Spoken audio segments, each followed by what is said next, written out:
You Don't Look the Gifted Fox Between the Tails Chapter 3. Tails slumped down in his bond, gasping for air, his whole body hurt, the yellow energy bolts jumping on his for once in a while.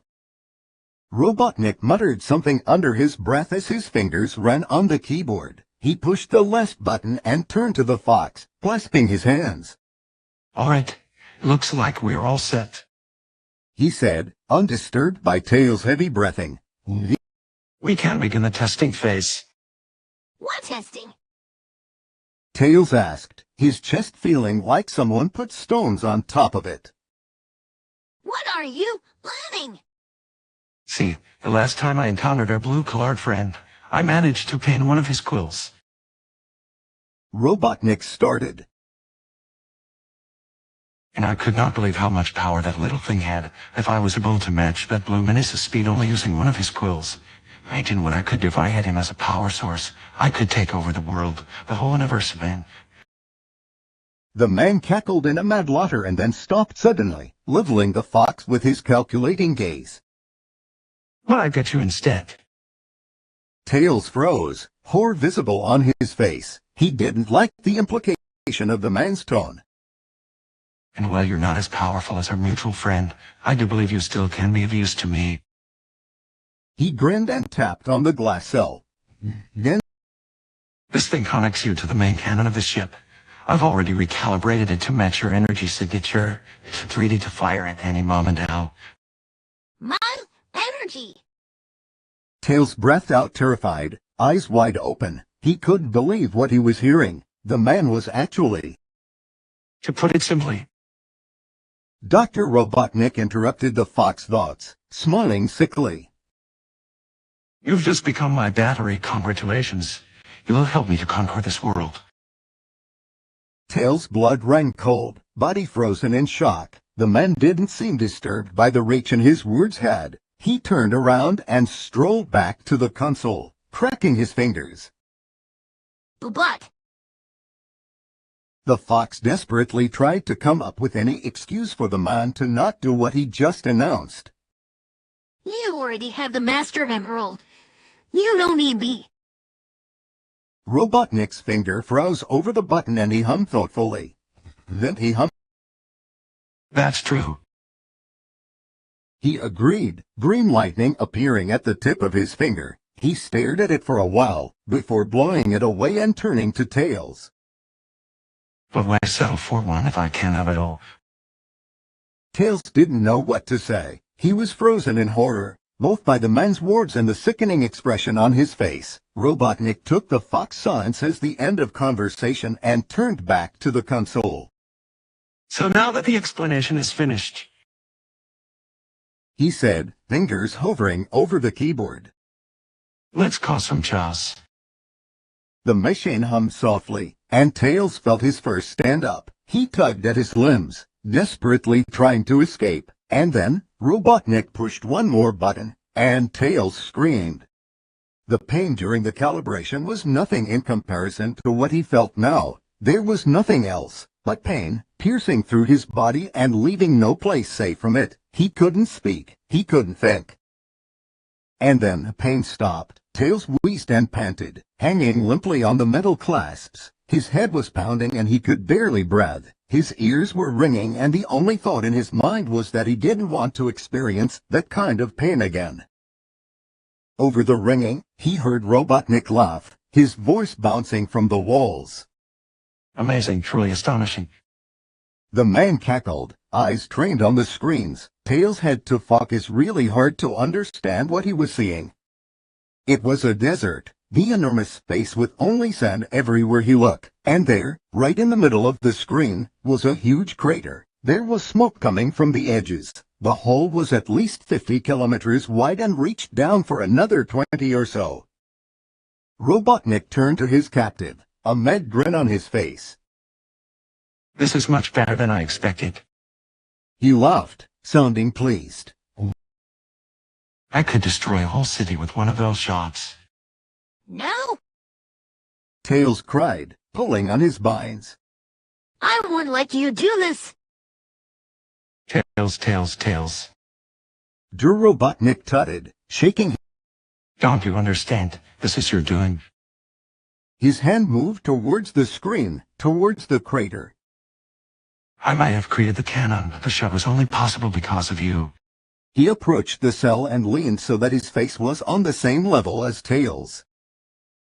You did this! Relishing the fox's horrified expression, the man walked back to the console. His fingers danced on the keyboard and the view on the screens moved, pointing at another Sandone.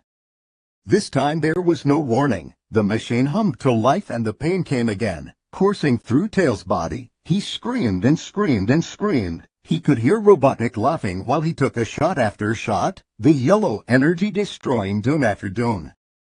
By the time Tails felt his consciousness slipping away, the view outside looked more like a moon landscape than the beautiful desert it was just minutes ago. When the darkness came, he welcomed it, as it meant there would be no more pain. Sonic woke up sweating, at the verge of hyperventilating. He laid on his bed, staring at the ceiling and the fluorescent stars Tom put up for him. Once his breathing calmed down, he kicked away his blanket and stood up. Pushing the window in his room open, he made his way outside and up the roof. Looking up at it, he noticed someone else sitting there, and dropped down nearby with a heavy sigh. Knuckles gazed at him for a moment, before turning his face towards the night ski. Can't sleep either. The Echidna asked lightly. Sonic nodded shortly, staring into the asleep city. I keep having nightmares, He said, not sure why he was opening up to Knuckles. He felt better after saying that though, so he continued. I'm worried about him, Knux. I told him I'll protect him and I let him get hurt. Twice. If the Echidna had any thoughts about the nickname, he did voice them. Instead he sighed and turned to face the hedgehog. It's not your fault. He said in a calm voice. At Sonic's confused stare he elaborated. Tails being kidnapped. It's not your fault. You said something different yesterday. The hedgehog replied, bringing his knees closer to his chest. I know that it was wrong of me. Knuckles apologized.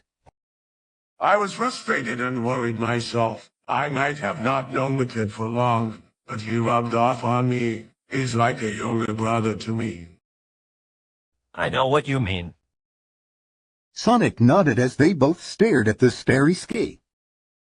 I didn't know he was that young. I knew he was younger than me, but I thought it was like a year or two, not 5. Knuckles observed him in silence, before speaking out again. We'll find him. His voice carried such certainty Sonic was surprised. Where did he get it from? We'll find him and bring him back. Yes, we will. The hedgehog agreed, a certain flame lighting up in his eyes. It was early morning by the time they scrambled down the roof and back inside the house. Maddie was already in the kitchen, frying pancakes. She shot them a concerned glance, but didn't say anything, pouring more mixture onto the pan. Feel free to help yourself to the pancakes, boys. She said with a soft smile. I know you're going to need a lot of energy today. Thanks. Sonic grinned and grabbed a plateful before sitting by the table, wolfing down the first several pieces before slowing down. Knuckles awkwardly put 3 on another plate and cautiously brought a piece to his mouth. Relax, it's not like they're pulling.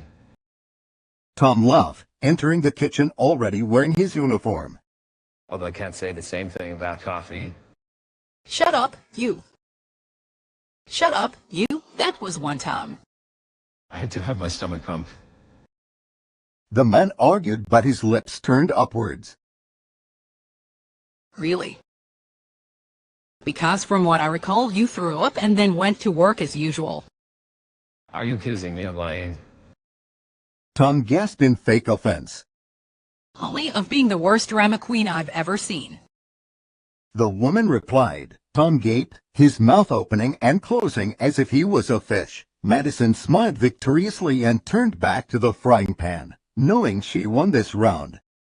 We're interrupting the program with breaking news from the Gobi Desert. The news presenter sounded from the living room and everyone in the kitchen Local Bedouins noticed concerning craters that turned the dunes into the landscape taken straight from the moon. Curious, they moved to the living room, sitting on the sofa so that they could watch the news. True to the presenter's words, the view they saw really looked like they were showing the surface of the moon. What happened there, Gregory? The presenter asked the reporter who appeared on the pop-up screen to the right. The situation isn't clear. The reporter, Gregory, answered, standing in the desert, the craters visible behind him. The locals claim in the early morning hours they heard loud booming from the desert. They also mentioned seeing something like yellow beams or rays shooting down from the clouds.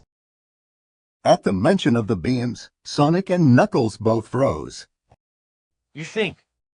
The hedgehog asked, turning towards the echidna. It does seem plausible. He replied with a nod. I don't like the implication of that, however. The rest of the news was just interviews with several locals, which didn't bring any new information. Tom turned down the volume and looked at the two enemies turned companions. You think this has something to do with Tails and Dr. Robotnik? He questioned, pointing towards the TV. Our energy signatures correspond to our main colors. Knuckles explained slowly. Mine is red, Sonic's blue, and Tails. Yellow. Madison finished rightly, the echidna nodding in confirmation. What does that mean? Nothing good for Tails. That I am certain of. The red-willed creature replied. We have to go.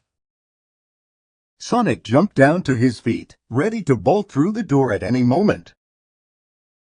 And do what, exactly? Knuckles stopped him. Even if Robotnik was there, he's long gone now and we have no leads as to where to look for him. So what? You expect me to stay here and do nothing while Tails out there, in this man's hands? Who knows what's happening to him? Sonic argued, clenching his fists in anger. We gather information. The echidna explained calmly. Whatever Robotnik is doing, he will be again, and we will find him, and when we do, we'll find Tails as well. I can keep an eye out, too. Tom suggested. The police are usually the first ones to be called if anything's happening, and believe me, Robotnik will come here for you. Wait, what? That's true. Knuckles agreed. I keep wondering why Robotnik has taken Tails, but maybe it was an accident. He was after you. But Tails pushed me away, getting captured instead. Sonic's eyes widened in shock. Tails was taken because he saved me. We'll get him back, promise. Tom put a comforting hand on his shoulder. But running around blindly won't do you any good. Okay. The hedgehog whispered, lowering his head. But when we find him...